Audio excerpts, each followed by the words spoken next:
giving you a voice. Making it loud our own way. Welcome to the fun. You just provided us with the perfect transition, Alex. So speaking of Michigan events, where Alex and Kyle both work, we are now going to take a look at 4 clips from the Howell and the E. Jackson FTC qualifiers from Michigan. And any other questions about TOA we'll get back to towards the end, but we're going to jump in and look at some FTC matches. So in the future, if you guys want to have your events talked about, fill out the form that I'm going to throw. I guess I don't have the form on my mobile, so if Tyler could throw that link into the chat whenever he gets a chance, it'd be awesome. So if you can fill out the form, that will be in the chat. It's this in the comments. We're going to have our first FTC recap coming up in the next few weeks. I think we're targeting for December 5th. And we aren't able to watch, Ethan and I aren't able to watch and keep up with every event that's happening every single weekend. So if you fill out that form, you can send us match videos, you can send us pictures, you can send us even scorekeeping files if they don't end up on TOA. And send us anything you want, and we'll take a look at it and possibly talk about it on air. So we really need your help with that in order to make our FTC recaps great. And FTC recap is something that we're going to be starting and hopefully doing around once a month, depending on what you guys think of that. So I think we're going to go check out our first match, which comes from the Howell FTC qualifier. This is qualification match 22. So we want to get that playing. I was just really I was just really impressed with this match. Just kind of more impressed by the collectors than the actual robots, because as you can see, 2 robots fell over. But if we're looking at this one robot right here, I think it's just one of the easiest invest designs you can probably have. It's got a little bit of an extended arm that articulates up and down and goes right in and out from that crater. I think it's super easy. Looks like the 2 robots that have fallen are somewhat similar. So, I think the robots that have fallen, yeah. Sorry, did you guys get the chance to go to this event, or was this one you just watched? Well, personally, where I've been the past 2 weeks is the first week I was over at I can't remember. Oh, yeah, I was over at Midland. Thanks for remembering my schedule, Alex. And then the second week I was over at Kearsley. So unfortunately, I couldn't see the Howell, any of the Howell qualifiers, but I do know of several similar designs that were used on robots and from that. And I think that it was actually really effective. You know, these simple designs of just using it was either like surgical tubing or rubber band. It's where you literally, you just like slam down a cup onto the gold or the silver, and then it just picks it right up, and then you can just go ahead and put it in the cargo hold, really quick. I think that's a really efficient, really a simplistic way of doing it. Yeah, no, it seems super easy. And I'm just trying to look here. It's hard to tell, but it looks like the one robot that's up has Mecanum wheels in maybe an H-drive configuration. Are you guys seeing that as well? Yeah. Or maybe those are Omnis. On the robot that's on the ground, or the one that's actually using the one that's pickup mechanism? The actually upright robot. Those look like Omnis and an H. Yeah, I would say Omni. The Howonomic, not H-drive. Or Yeah, it definitely looks like an X. I think that's the Kilt. If you don't quote me on that, but I'm pretty sure that's what Team Red is. No, Chaos. Chaos. Then trying to look at these wheels here. So we got we got Howonomic drive, we've got Mecanum, we've got some big boy wheels in the back there. And then it looks like some big 6-inch, those almost look custom with some small, almost looks like 2-inch Omni wheels. Yeah. So this is kind of cool. It's something to look at from early qualifiers. This was actually 2 weeks ago. So this was a November 3rd qualifier. Yeah, actually, when I was over at Kearsley this past weekend, I saw a team use FRC, like, they're either 6 or 8-inch traction wheels. And man, they went over that crater like none other. But it was a little comical to see them maneuver around the field, because, they're, like these FTC robots are, they're like 18 inches by 18 inches. Whereas, like 6 of those inches are just traction wheels. I thought that was a pretty funny sight to see. Yeah. there was a robot that showed up to a league meet this past weekend that I was at with the FRC Andy Mark pneumatic wheels. Those aren't actually legal. I just thought that was pretty funny. They worked pretty well. Wish I could use those. Tyler, we want to throw up another one of these match videos. We just kind of have an assortment of things to show you guys here today. Some cool stuff that I found. So this next match comes also from the Howell qualifier.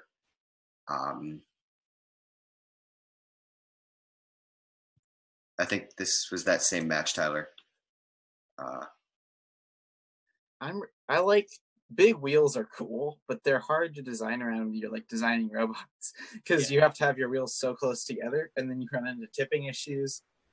And they're so awesome to watch when they're executed right, but when they're not, it's kind of just ends up being comical. There we go. So this is the match that I really wanted to talk about. So there's two really cool robots that I see here. There's the robot in the top left. So this is it looks like 2690, or I can't tell what that number is. Something 9693. But they just 7693. They just keep going in and out. It seems like they have a little bit of trouble getting their collector back over with those silver minerals stuck there. But to me, this was just a really cool robot in terms of their design. There you go. Now they come back over. It looks a lot like 4042 in Relic Recovery. Yep. With the extending front end of the intake and then using their drive wheels to just drive the front part of their robot. Yeah, it's kind of cool. And if we can scoot back a little, restart this, one of the things I was noticing is they don't actually violate any of the rules relating to blocking that zone, while they still kind of have that design that teams would love to use. They hang right by the crater. So there's a robot that's still able to cross between them and the crater and the lander. And then when they go back, they're not leaving their intake out. So they're not blocking it. They're not blocking the path. That was one of the new rules that was released in early October. If any of you in the chat did not see those rule updates. And then another cool robot that I was looking at is 5290 that's going to hang right now. As you can see, their wheels are almost lifted up, like jacked up. And as we see when they go to hang, they don't actually hang. They just lift their wheels. Yeah, actually, right there, bam. And they just lifted their wheels and stayed there. Yeah, so the Steel Eagles were our FTC state champions last year, and I actually had the opportunity to see them over at Kearsley last week. And it is really a fascinating robot that they have there, and that in terms of climbing, I don't think could find a more unique solution to that, and it definitely works. It's pretty consistent. And also 5290, I know, is already qualified for our state championship, so they must be doing something right. Yeah, I mean, the robot seems to work. I can't really tell if they have any collection mechanism. Doesn't really seem like they do, but not totally sure. Kyle, do you know? I'm trying to remember. I don't quote me, but I really think that part of their collection mechanism is when their wheels are all on the ground, that they might be able to just suck something in. But I also I can't remember. Yeah, no, I don't think so. Yeah. It's an innovative concept. Like, I wouldn't have thought designing robots will just make your wheels 6 inches off the ground and then lift them up to start. Right. It's weird, but it's really neat. One of the things I did just realize is they don't end up 4 inches off the ground. So how do they start an autonomous? Ooh, I don't remember that one either. I don't know. I guess we'll see later in the season. So if we move on to our next match, so now we're going to watch, I guess we're just going backwards from teleop to endgame to autonomous. So here's an autonomous period that I found a video of. Didn't spend too long. I just thought this was kind of cool though, because this is a qualifier. This is first week of events. So we see 3 robots drop down from being latched, which is exactly what teams should be planning to do, especially these early tournaments as teams still kind of figure out their collector. We see this robot right here in the front left, perfectly aligns and knocks off their gold mineral. and then it seems like they go and drop their team marker. I can't really tell what the robot in the back did, but it looks like they unlatch and then go drop a team marker. But I saw silver mineral roll off, so I don't think they got the sampling points.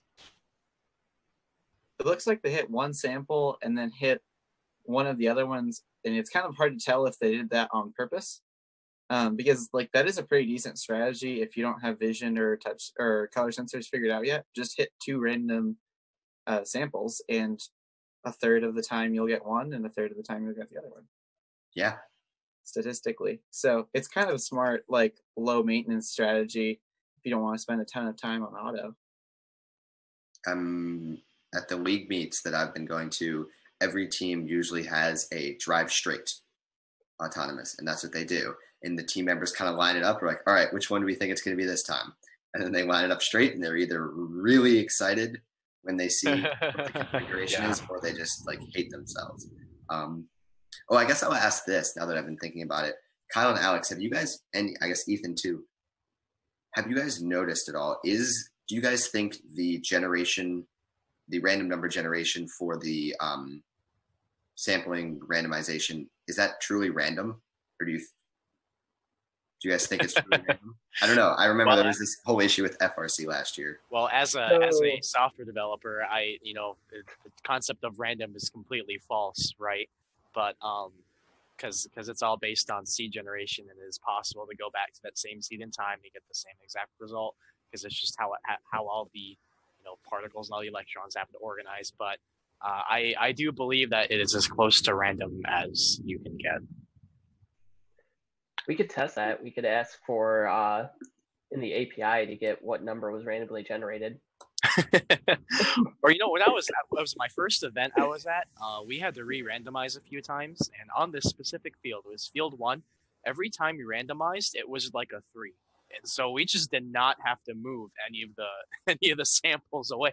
So we got pretty lucky, It was just like, oh, great, quick field reset. Here we go. Yeah, I ran a 13 match league meet, and 10 out of the 13. I asked that because 10 out of the 13. I know 13 trials isn't enough at all, but 10 out of the 13 were silver, gold in the middle, and silver. Right. All right. So do we want to check out? I think we had a user submitted video. Let's do the last one. All right, so I just thought this was kind of interesting, just some more cool teleop robots. I don't really know what happened with the stream here, but it's some weird, cool inverted colors. I apologize for our cameras. I just thought this robot right here, 10297, was pretty cool. The way that it's like almost like a combine, it seems, that drops down and collects. And then also extends, as we just saw right there. I just thought that was one of the more unique robots. Yeah, very, very neon, Tyler. I'm interested to see if anyone that is colorblind watching this has an easier time seeing it. Yeah, we spent like $5,000 on cameras in First to Michigan last year, the year before that, and there's only like 3 people that know how to use them. So I guess that's what we got at this event. Question about like the randomization. I know last year people just like stuck tape on a glyph and rolled it. Is it actually like a software randomization this year?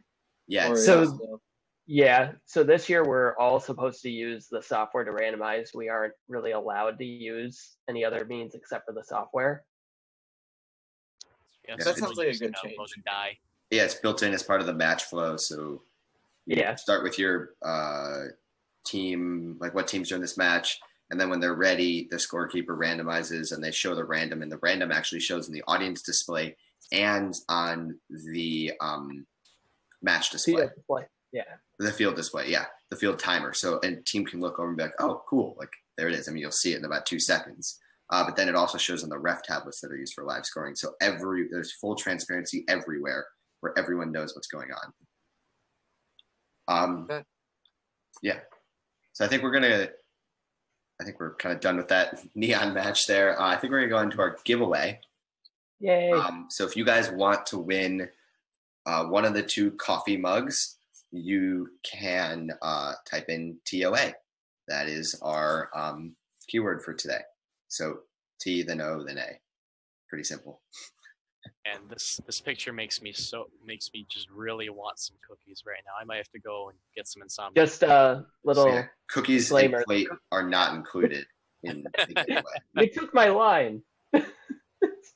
I came up with that for the social media post. You took my line. No, I'm just, I guess spoon, napkin, and other plate with cookies is also not included. It's just the mug with the logo. Just a reminder, you do have to click that follow button if you'd like to be entered in for the giveaway, or if you do choose to be a subscriber, you'll get 5 times luck to win. And we will do 2 drawings this evening for the Orange Alliance mug. And thanks again to our friends at Redfish Robotics for providing these awesome mugs. Yeah, so while we're talking about the giveaway, I'll just quickly mention that, Tyler briefly mentioned this at the beginning, but they have a Facebook page. I think they've got 4 mugs up there now, just some kind of on our Facebook page, Amazon, some cool 4 mugs. Not really sure if the TOA mugs will be up there or not, but I think Alex mentioned that they might be. Yeah, I think their plan was to put them up once we got the few designs printed out. My favorite mug are the 3 Laws of Robotics. I know there's some shirts with the 3 Laws of Robotics as well. I just find that funny. And from what I hear, the proceeds from their Amazon page go to help their robotics team and other robotics teams in the area. It doesn't just go into someone's pocket to help them buy a new car or whatever. I don't know.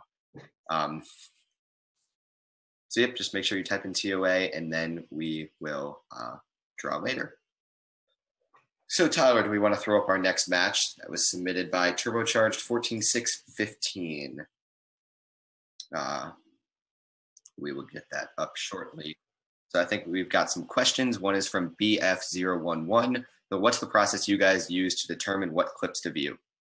Well, Bill, it's a very technical process where I found the 4 clips about 3 hours ago because I forgot that I was doing a segment on clips.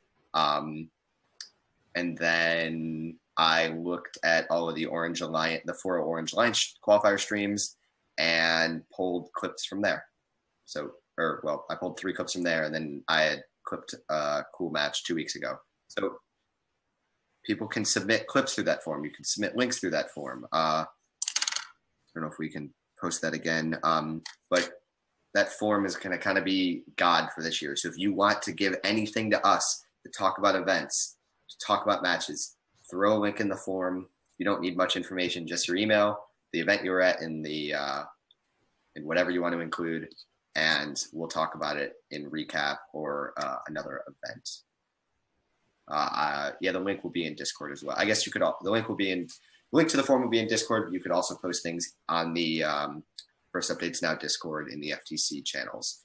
And if you find something cool, like it doesn't even really have to be an event you were at. If you're watching streams and you say, "Oh, there's a really cool robot. I want to see this on FTC Live," just send it in to us. Clip it and send it, or just PM it to Ethan and I, and we'll throw it into our Google Doc of stuff to talk about. So we have one more question from Drumback Whale before we jump into this final match. Any plans to record scores of past years if the data is available? I think that's for you guys, Tyler, now. Kyle and yeah. So at least where it comes to past data, again, with our meeting coming up with first, we'll be talking a lot about past data and how to recover information like that and put it into TOA so teams will be able to get it for pretty much anything, any match history that we can find. But that's still a process that needs to be worked out with first before we can officially say anything on that. Yep. Yeah, so let's jump into this match here. So this was submitted by Turbocharged 14615. I'm going to throw a wild guess and say their team did something pretty cool here. It looks like it's a qualification match 13 from the Fox Valley South qualifier. And if I remember correctly, the whole stream for this qualifier is available on the Orange Alliance 6. But let's check this out.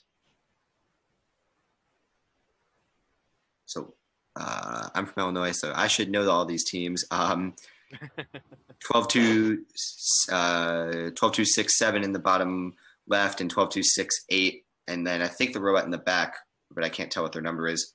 At least the front 2 robots are, 10266. well, 3 of the 4 robots in that field are all from the Oswego Robotics group. So they actually have 5 FTC teams. So I guess 3 of them are versus Turbocharged. So it looks like Turbocharged may have done the sampling. They may have dropped their team marker. I can't tell. And it looks like they just missed parking. It looks like the first Oswego Robotics on red is parked. It looks like one of the Oswego Robotics on blue parked, and the other one may have dropped a team marker. I can't tell. So now we see what Turbocharged can do, why their team wanted to show this video. So we can see that they're, oh, Tyler, they can't see the video, I just realized. That's embarrassing. Someone can tell us that sooner. So, yeah, if we wanted to maybe, so here's their autonomous stuff talking about. So we have one, drops the team. It looks like they dropped the team marker. Now they're going to park. Looks like they might have some sort of suction for the minerals for Turbocharged. That's the reddish robot with all the lights that's pointing right at the camera. I'm interested to know what those are because they look like color sensors. But that's a lot of color sensors. Yeah. Maybe someone, hey guys, Turbocharged, what are those lights for? So we can see it looks like they have a little box that their collector just collects into, and then they just dump it straight back. And this is a league meet. This is the first league meet. That to me, that's very impressive. Yeah. Very. Yeah. And also, I'd like to note the mobility on all of the robots in the field right now. They're all very, very active. They're all, at least all of them are trying to do something, and it's still really impressive to see 14615 just be able to just keep nailing down this one process over and over again. Oh, and in the chat is one of the teams that was playing against them on the Blue Alliance, Mach Speed. This is just an amazing robot I'm looking at right now. What is it? There's just about a minute left, and they've already got, I think it's 8 silver minerals. I keep messing up the... Can I ask, is this essentially what this game is going to become, is literally just a robot moving 6 inches to pick up 2 balls and drop them into a goal and then hang at the end? This is neat because it's something new and we haven't seen before, but can you imagine watching 120 matches of this? Yeah, I guess. I think as teams become better, I mean, this is a league meet, so teams had about 2 months to prepare. They only play 5 matches. There's no advancement tied to this, so it's very low stress. So I could see that as teams start to get better and become more competitive, we're going to see more defense. So we could see it. I'm surprised already that we haven't seen a team from the Blue Alliance come around and actually get in that team's way, because they can get in their way of going to the crater. So I'm surprised. They might not have thought of that, but that's a very perfectly legal strategy. If Turbocharged were to go to score and then another robot wanted to cross right in their path and block them, they could do that as long as they're not blocking them from actually scoring, and as long as the team playing defense is not blocking them from moving, so that's be pinning, it's perfectly legal. I guess. I'm really excited to see, because neither of the creators are alliance specific. I'm excited to see what the people running gold minerals do. There could be some matches where you have 3 robots trying to run from the same crater, and then you have some that are only having 1 alliance run each crater, or 1 robot from each alliance. That's something I'm kind of excited to see if there becomes some strategy behind that, especially in elimination matches. I don't know. What do you guys think? I think autonomous is probably gonna, at least from what I've seen in the events I've been at, it's probably autonomous can be a really, really big decider. And at least some of the other matches I've also seen is that being able to get in, maybe even just a couple minerals more than your opponent, because sometimes your alliance member might not be able to latch properly. They might just be focusing on another game aspect, and they can't quite get those really precious points in the end. So I think it, it really depends. And I'll be at another event this upcoming week and a few others. So I'm also interested to see how the strategy might evolve. Totally. I'm getting to go to my first event of this year on Saturday that the team I'm entering is competing at, and I think they're just bringing a drivetrain and a hanging mechanism. But I'm excited to see some of the other teams who are going to bring more complete robots, kind of see how that evolves. Yeah, someone did ask, rules question XW00, is pushing someone up onto the crater edge going to be called illegal?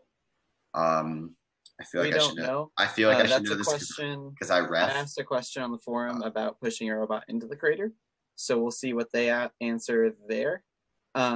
Technically, from what I found in the game manual, there's nothing that says it's illegal as long as you aren't pinning them.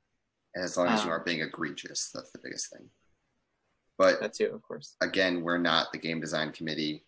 Yeah. Don't listen to what we say. I was told as an FTA I'm not allowed to answer rule questions.